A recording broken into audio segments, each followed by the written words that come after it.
Agora que a gente vai ver o simbolismo de Lewis, né? As ligações químicas elas foram propostas, precisava de algum jeito colocar isso no papel e mostrar como é que os átomos se ligam para fazer ligações químicas, por exemplo, né? Então existe um jeito de expressar as ligações entre os átomos que é usando a estrutura de Lewis, né? Essa simbologia de Lewis, tá? E essa simbologia nada mais é do que escrever o símbolo atômico do átomo, tá? E escrever quantos elétrons ele tem na camada de valência. E cada elétron a gente simboliza com um pontinho, tá? De modo então que quando a gente for fazer uma reação para, por exemplo, dizer que um elemento químico ganha elétron e outro elemento químico perde elétron, a gente pode simbolizar desse jeito aqui, ó. O cloro tem na camada de valência ele tem 7 elétrons e o cálcio tem 2 elétrons. Como o cálcio tem a tendência a perder 2 elétrons, se ele perder 2 elétrons, ele vai virar o cálcio 2+. Então a gente tira os pontinhos dele e escreve ele como 2+. E a gente sabe que cada elétron desses aqui, um deles foi para um dos átomos de cloro, para ele ficar com 8 elétrons, e o outro elétron dele foi para um outro átomo de cloro, para ele ficar com 8 elétrons também. Então a proporção da reação aqui para formar esse sal cloreto de cálcio é que para cada átomo de cálcio a gente precisa de 2 átomos de cloro. De modo que o cálcio, perdendo 2 elétrons, cada um dos cloros vai pegar um desses elétrons. Então a proporção dentro da química é muito importante. Inclusive essa proporção aqui, na química ela é chamada de estequiometria, né? De modo que a cada um cálcio a gente precisa de 2 cloros para formar o sal cloreto de cálcio. E o simbolismo aqui seria esse. Vejam que aqui foi escrito o cloro com 8 elétrons e se colocou uma carga menos. Formou esse ânion. Aqui formou o cloro com outro elétron, tem essa outra carga de menos aqui. E o cálcio perdeu seus 2 elétrons, a carga 2+, tá? É bem simples, tá? Agora a gente vai ver, então, como que se forma as ligações químicas, né? Essas ligações iônicas, aliás. No caso da ligação iônica, a gente pode prestar... Aqui o autor pegou de novo o exemplo do sal mais simples que tem, que é o cloreto de sódio, mas a gente pode pensar a formação do sal cloreto de sódio em etapas. E é isso que o autor propôs, tá? Então, qual seria a primeira etapa? Primeiro que para formar a ligação química, algum átomo tem que virar ânion, certo? Beleza. Só que para um átomo virar ânion, ele tem que ganhar elétron. Esse elétron vai vir da onde? Não vai chover elétron. Então, na real, começa com uma pessoa que perde elétron, tá? Então, uma pessoa não, né? Com um átomo. Então, acontece então que primeiro um átomo tem que perder elétrons. Energia que faz com que um átomo perca um elétron é uma energia de ionização, né? Então, para um átomo de sódio perder elétrons, vai existir uma energia necessária. No caso, então, a gente consegue olhar aqui, ó, que a gente já estudou a energia de ionização, né? Ou também potencial de ionização. Era uma das propriedades periódicas que a gente já estudou. Percebam que o sódio, para ele perder um elétron, por mais que ele tenha a tendência de perder elétron, é necessário fornecer uma energia para ele perder esse elétron. Então, isso aqui, inicialmente, eu até poderia pensar assim, ó. Mas então o sódio não perde elétron, tem que fornecer energia para ele perder esse elétron. Beleza. Marquem aí, então. Precisamos fornecer 490 kJ por mol de sódio para ele perder esse elétron. Só que agora vem um detalhe. Quando o cloro ganha elétron, ele libera energia. Mas então quando o cloro ganha elétron, ele libera energia? Ele libera 349. Então vocês podem pensar, não, mas não adianta. Eu estou gastando mais energia para arrancar um elétron do cloro do que a energia que eu ganho de volta quando o cloro ganha elétron. Então essa conta não fecha, a gente está deficitário, digamos assim, né? Eu estou gastando mais energia para arrancar elétron do que a energia que eu ganho de volta quando o cloro incorpora esse elétron. Só que aí é que vem o pulo do gato da história. Primeiro que esse balanço de energia em energia que eu gastei para arrancar elétron do sódio e a energia que eu ganhei quando o cloro liberou energia ao absorver esse elétron, ela dá um balanço negativo de 145 kJ. Tá?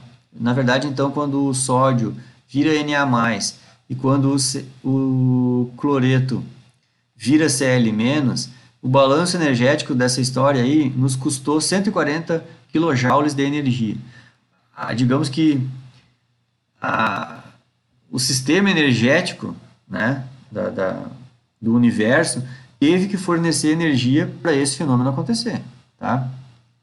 Só que quando termos a presença do Na+ e o Cl-, eles formam uma estrutura cristalina. E só o fato de Na+ e Cl- formarem uma estrutura cristalina, isso libera no universo 777 quilojoules de energia. Então a gente agora dá para perceber que a gente tem um balanço energético extremamente positivo. Então é por isso então que energeticamente se justifica, aliás, essa formação do NaCl. E é claro que o autor escolheu esse sal aqui por ser o mais simpático de todos, todo mundo conhece isso, né? Por mais arigó de química que seja, quase todo mundo sabe que sal de cozinha é NaCl. E então, só que isso aqui é válido para todos os sais que existem, né? Só o que, na verdade, o que muda nos sais são quem são os cátions e quem são os ânions. Isso é o que muda nos sais, tá? Depois, o que a gente vai ter também aqui para estudar é a interação entre os íons, né? Aqui existem até uns cálculos que eu não vou entrar em questão em fazer os cálculos, mas o que eu quero mostrar é o seguinte, ó. Uma das propriedades do cristal, né? A gente já percebeu como é que é a estrutura cristalina dos sais, e uma das propriedades no cálculo, aquele que eu falei, que é a energia potencial eletrostática, que nada mais é do que considerar que a gente tem atração eletrostática entre cargas opostas, mas existe uma proximidade entre cargas iguais, e isso causa uma repulsão. E aqui tem a grande característica dos sais, que é eles serem muito quebradiços, ou seja, em um impacto físico que a gente faça em um sal, aqui está simbolizado por o cara dar uma martelada num cristal, numa pedra, num bloco cristalino de sal. Se tu bater nesse cristal, vocês vão deslocar esses íons aqui, tá? E ao deslocar esses íons, talvez se coloque então íons, porque antes eles estavam fazendo vizinhança bem organizadinho, cátions vizinham com ânions e assim por diante. No agente gerar o impacto, a gente muda as vizinhanças e podemos fazer o oposto, colocar cátions vizinhos com cátions e ânions vizinho com ânions. E isso não tem atração nenhuma, pelo contrário, tem repulsão. E é por isso, então, a justificativa de que estruturas cristalinas são muito quebradiças, tá? Mas também não se enganem de uma coisa, enquanto elas ser quebradiço é uma coisa, porque tu alterou essa estrutura devido a uma força física, né? Mas se tu não exercer nenhuma força física aqui, na verdade esse tipo de ligação química é a ligação mais forte que tem.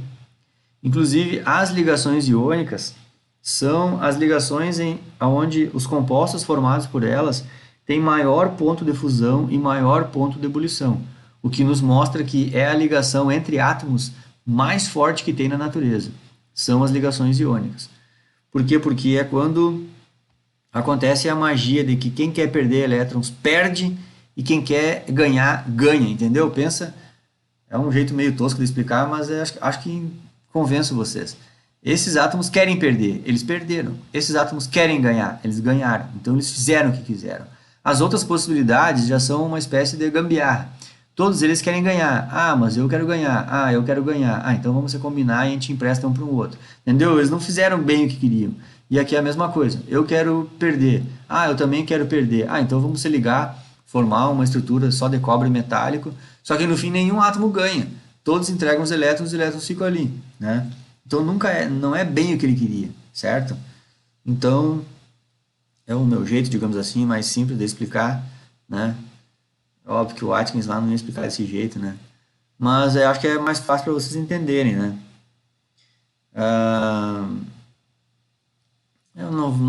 Isso não faz tanto sentido fazer esses cálculos aqui da energia potencial eletrostática dos sais, né?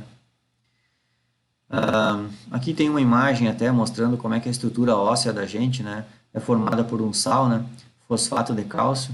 Aqui vocês vão ver que esse ânion fosfato aqui, ele é oriundo, só que eu não vou entrar em detalhe agora, né, mas mais adiante a gente vai entender até de onde saiu esse ânion aqui.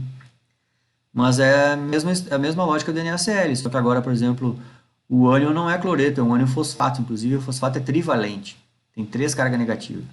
E o cátion aqui não é o sódio, é o cálcio, que é divalente, ele é 2+, né? Mas mesmo assim eles se arranjam em estruturas cristalinas e isso gera um sólido, bem resistente que é os nossos ossos. E até uma coisa bem interessante, como eu já falei, né? Os ossos são quebradiços, né? E, inclusive, os ossos são, deixa eu dar uma volta aqui um pouco, os ossos são quebradiços, né? Por impactos mecânicos. Mas é também por isso que os ossos se regeneram sozinhos. É só deixar um tempo um osso vizinho do outro osso e logo, logo alguns fosfatozinhos vão entrar ali, outros cálciozinhos vão entrar ali e vai fazer a soldinha natural da coisa e a coisa volta ao normal. É bem interessante, né? Então é isso, pessoal.